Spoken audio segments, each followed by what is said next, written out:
5 minutes after 3 o'clock. Let's have a look at this property story, because we talked about it a little yesterday. The government planning to spend 39 billion over 10 years on affordable homes has been hailed as, to quote, the most ambitious affordable homes programme in decades. Of course, the key is always on the word affordable.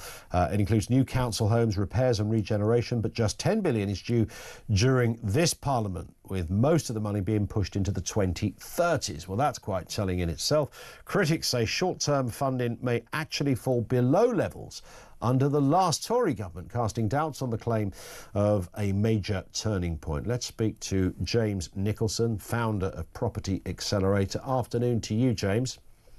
Afternoon, Ian. Nice to have you with us. It's that word affordable. It's a bit like, it reminds me, you know, when you're driving around, particularly a big city like London, for example, or Manchester, and there's a new apartment block being built and it says, move in for just, and then the next figure is £450,000. And you think, don't ever put the word just in front of the figure of nearly £500,000. So when they say affordable, I mean, the devil is in the detail. I wonder what they mean by that.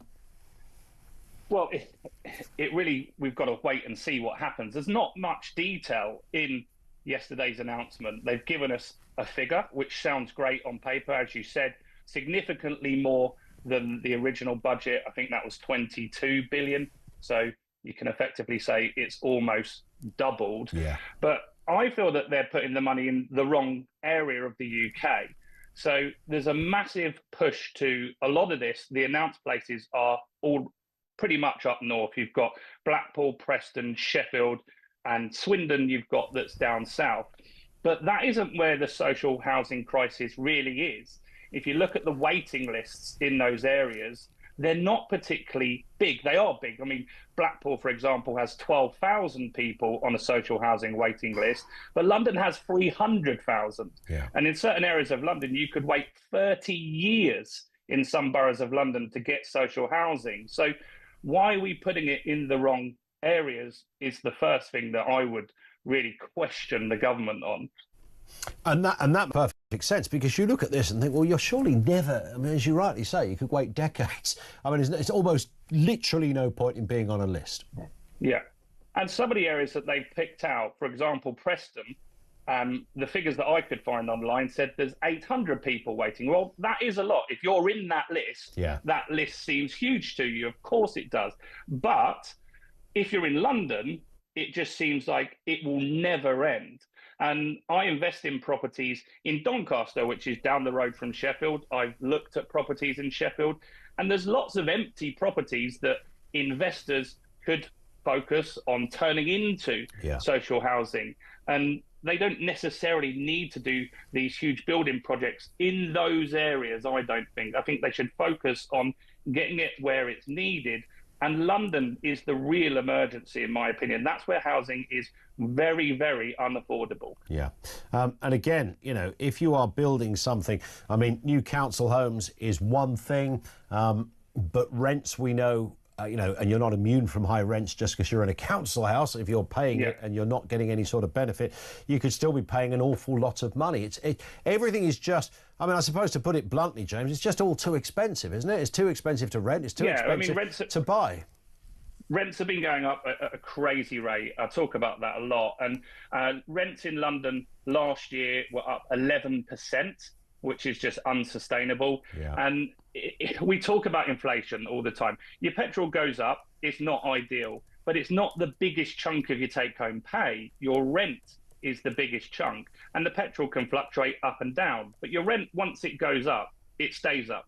Yeah. There's very few landlords or estate agents that will encourage someone to drop that rent. And what was happened in the spending spree is almost like they're encouraging landlords to increase the rents. That was mentioned in there, that if you become a social housing landlord, that you can put your rent up by more than 1% above the CPI inflation.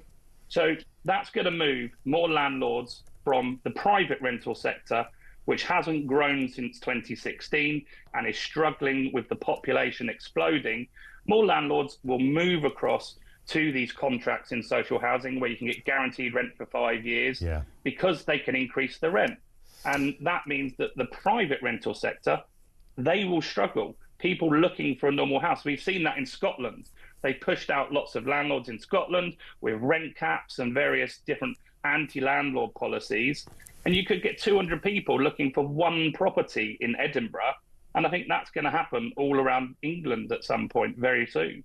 Yeah, it looks that way. And it's almost as if there needs to be a much bigger seismic change in how this thing works, because there's no doubt about it. These figures will only just kind of maybe touch the sides, but all the while they're throwing billions of pounds into it, the problem is also getting worse.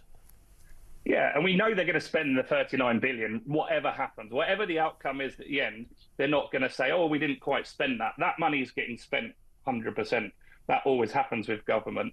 But what we have is quite a lot of anti-landlord policies at the moment, which are disincentivizing landlords to actually invest. Like I said, Sheffield has lots of dilapidated houses that could make really good social housing, but you're not encouraging landlords to do that because you've got the threat of the Renters' Rights Bill. That's terrifying landlords and making lots of them leave the market. You've got the EPC stuff. I know you talk about energy a lot on here and Miliband stuff. And the EPC stuff is very woolly. Like in November, they said you've got to spend 10 grand to do your property up. Now they're saying potentially 15 grand per property. That's a big worry for landlords. Yeah. And imagine you buy a house in Doncaster for 100 grand, or Sheffield in this example for 100 grand, and then suddenly you've got a £15,000 bill to put solar in, to put heat source pumps in. That's not going to encourage anyone to invest in those areas where they're trying to improve the social housing. You're just pushing them out the market. And then we've got tax. Look, this 39 billion, who's paying for it? Well, landlords are going to be an easy target on that.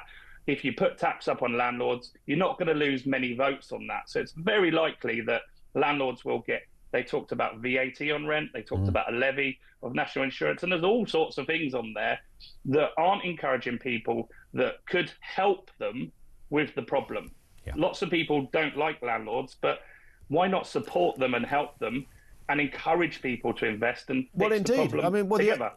Without the property crisis would be so much worse without landlords. I mean, at the moment, if I was the government, if it was any other, I made this point to somebody the other day. If during COVID, when stuff was going bad, they were asking for anyone in the medical profession to come forward and help with the crisis. You might think that during a housing crisis, they'd be appealing to landlords, going, right, come forward, let's talk to you. But they're not. 100%. They're putting a load of legislation in that's going to penalise and kick between the legs many of the people that are actually helping an existing problem. Yeah, and I speak with hundreds of thousands of landlords online every single month, and around 50% of them saying they're considering selling their property. Now, not necessarily all of, if they've got a portfolio, some of them are saying they will sell all their portfolio, others are saying they will sell a couple to pay down mortgages and make it a little bit less risky for them. But the fact is, you are pushing them out, and anti-landlord rhetoric is very easy to jump on that bandwagon. We've got that problem in the UK where we don't like people making money, whereas the Americans, they embrace it a little bit more, don't they? Curious difference, right? Listen, James, great to have you on. We will speak again, I'm sure, on this. James Nicholson, founder of Property Accelerator. Google them, have a little look at what those guys do over there. More comment from you, particularly